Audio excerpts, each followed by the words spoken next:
Well, it's Sunday, so you know what that means. It's time for another installment of the Triple Threat video series. Oh boy, let's begin. I have to admit, I was a bit surprised this week when I found out on the interwebs that CM Punk is going to be writing for Marvel Comics. Huh. Yeah, you know what? Good for him. Maybe it's a dream job that he's always wanted to do. If that's the case, more power to you, brother. I wish you the best in your future endeavor. I truly, truly do. No animus or hatred towards you. I hope you knock it out of the effing park. I really, really do. But I also hope that CM Punk understands, whether he realizes it or not, that the reason he's able to go right for Marvel Comics is because of his time in the professional wrestling business. That's a fact. And it's also a fact that CM Punk didn't get there all on his own. Now, that's not to diminish the fact that Punk is a guy that paid his dues, that worked his ass off over the years to get to a spot where he could become a big star in the business. He earned that. But it wasn't just because of him. If the fans didn't get behind him, if the fans didn't pay to go see his matches in person, if they didn't pay, in a lot of cases stream, but in some cases actually pay to watch his matches on pay-per-view, if they didn't buy his merchandise, if they didn't get behind him, CM Punk wouldn't have nearly the lifestyle that he does, and CM Punk, more likely than not, probably wouldn't have the opportunity that is currently afforded to him exclusively because of the name he was able to make for himself, in part because of the fans over the years in the professional wrestling business, by being able to write for Marvel. I'm sorry, that's just the way it is. Now, I'm not a CM Punk guy. I'm not a fan of his one way or another. I could really care less. And really, if he doesn't want to wrestle, good riddance is the way I look at it. Because I don't miss him. I don't really care. But for the CM Punk fans out there, and I realize from CM Punk's perspective, he doesn't like people. He likes his privacy. He's tired of all the shit he had to put up with over the years in the business. He's tired of the fans and the stupid shit that they do. You know, even doing this channel, doing videos about CM Punk and about professional wrestling, I see the stupid crap that CM Punk fans do. I do hope that he understands, though, that he does owe them something, and that it is because of them that he is who he is, in part. Not solely and exclusively, but a major part of that is because of the fans. And then I hope at some point in time he says, you know what, I don't want to do it long term, but I want to go out on a better note. And I want to go out my way. And I do want to kind of do something to give like one last thank you to the people, and then you can piss off and we can all go our separate ways. Because I do feel in a way that he does owe it to his fans that have supported him over the years, because otherwise he just comes across to me as a very selfish and ungrateful individual. And I would hope that he would have enough sense to understand that he can be better than that, and frankly, in my opinion, should be better than that. And that he should come back, even for a short-term run, like I said, a retirement swan song, just to say thank you to the people that helped to make him and helped provide him again with the opportunity that he now has in front of him by being able to write for Marvel Comics. On the one hand, I was kind of surprised, and on the other hand, I wasn't really that surprised that late in the week, the WWE apparently decided to release the Great Khali, or in this case, not renew his contract. I look at it and I say to myself, the Great Khali was somebody that I understand why the WWE had him in the fold, and I understand his purpose. But I also know at a time where things aren't the best for the company from a financial standpoint, in particular because of the WWE network, that they're looking to cut expenses wherever they can. And this is a guy in the Great Khali that, frankly, is one of the higher paid members of the roster. Is he really producing, domestically at least, in a way, in a capacity to justify that salary? I don't think so. So, on the one hand, I wasn't really that surprised that he would be somebody that would be caught up in the WWE's cost-cutting measures. On the other hand, I was kind of surprised that they would actually let him go or not renew his contract. Because here is a guy that is still a huge star in India, a guy that is a big deal there. And this is a country we're talking about with over 1 billion people. Over 1 billion residents in India.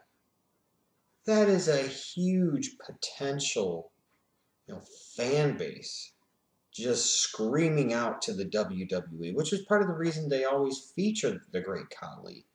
I never was really a fan of his, obviously, and nor were many, especially American wrestling fans, but he did serve a purpose. And I think it kind of strikes a chord to me with is the fact that there's over 1 billion people in India, and the best that they could find is the great Khali. My question is, approximately a third of the world's population is encompassed between China and India alone. Close to a third of the world's population, if not maybe a little more. How can the WWE not find one or two real deal legit superstars for one or both of those countries? For a company that tries to proclaim themselves to be such an international brand, how could they fail so mightily to get anything other than a great Khali to be the representative for India? How could they not find more people from China and India in particular to appeal to those huge freaking fan bases?